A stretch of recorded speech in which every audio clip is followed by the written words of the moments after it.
Gênesis capítulo 42. Então disseram uns aos outros: na verdade, somos culpados no tocante a nosso irmão, pois lhe vimos a angústia da alma quando nos rogava e não lhe acudimos. Por isso nos vem esta ansiedade. Versículo 21. Como Deus havia dito por intermédio de José a respeito dos sonhos de Faraó, assim aconteceu. E não somente o Egito, mas todas as nações sofreram com a estiagem e falta de alimentos. José não apenas estava testemunhando o cumprimento dos sonhos de Faraó, mas estava prestes a viver os sonhos que no passado despertaram o ódio em seus irmãos. Ouvindo falar da fartura de pão no Egito e vendo seus filhos inertes diante da fome que os assolava, Jacó os enviou para buscar mantimento. Os 10 filhos de Israel seguiram viagem até que chegaram perante um imponente governador, que ao avistá-los lhes falou asperamente. Mesmo que seu discurso fosse severo e intimidante, seu coração certamente palpitava de emoção ao rever seus irmãos. Lembrando-se José dos sonhos, decidiu prová-los, lançando-lhes em uma prisão preventiva.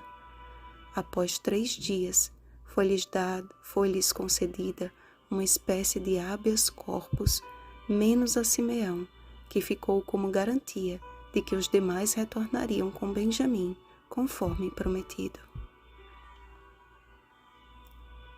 Qual não foi a surpresa dos filhos de Jacó, quando encontraram o dinheiro que levaram para comprar o mantimento na boca do saco de cereal.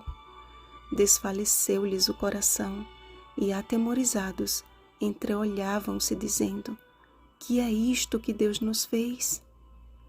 Tomados de medo, seguiram viagem tentando pensar de que forma agiriam a fim de provar sua inocência.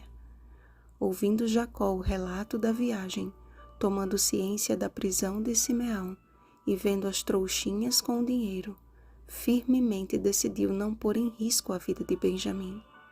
Não imaginava que o que aparentava ser uma maldição seria a mais graciosa bênção do Senhor, estando prestes a reencontrar o filho que pensava não mais existir.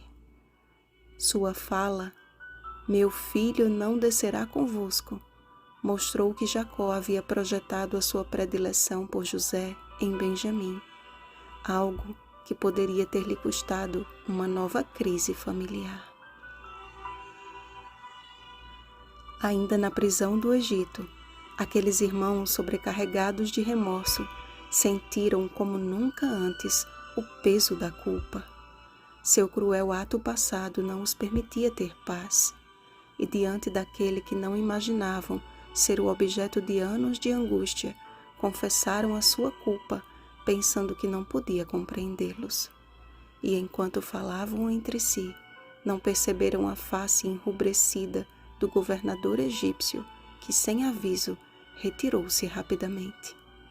José chorou ao relembrar o fatídico dia em que entre rogos clamava aos seus irmãos por misericórdia e nenhuma resposta obtinha.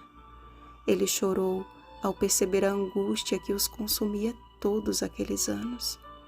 Em suas mãos estava a cura emocional de seus irmãos. Ele pôde ver os primeiros sinais de mudança na vida daqueles que cruelmente o atiraram em um poço e o venderam como escravo. Em um mundo atribulado por doenças de ordem emocional, aceitar o convite de Cristo é a nossa única saída. Vinde a mim, todos os que estáis cansados e sobrecarregados, e eu vos aliviarei. Mateus capítulo 11, versículo 28. A prisão do Egito não se compara à prisão da alma causada pela culpa de um pecado não confessado. Está escrito: o que encobre as suas transgressões jamais prosperará, mas o que as confessa e deixa alcançará misericórdia.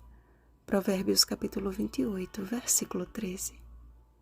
Ficar olhando uns para os outros não resolve nada, muito pelo contrário, apenas reforça a falsa ideia de que os erros dos outros são mais graves do que os nossos. E quando nos deparamos com a oportunidade de restaurar os pedaços daquilo que nossas más escolhas quebraram, não a reconhecemos. O perdão é a chave que abre o coração para o vínculo da paz. Perdoar e ser perdoado promove cura e libertação. Tão pronto esteja o nosso ferido coração, disposto a aceitar o terno convite do Salvador, e Ele transformará as mais improváveis circunstâncias em caminhos seguros para nos curar e libertar. Creia nisso e descanse em Cristo. Vigiemos e oremos. Bom dia, curados e libertos pelo sangue de Jesus. Rosana Garcia Barros.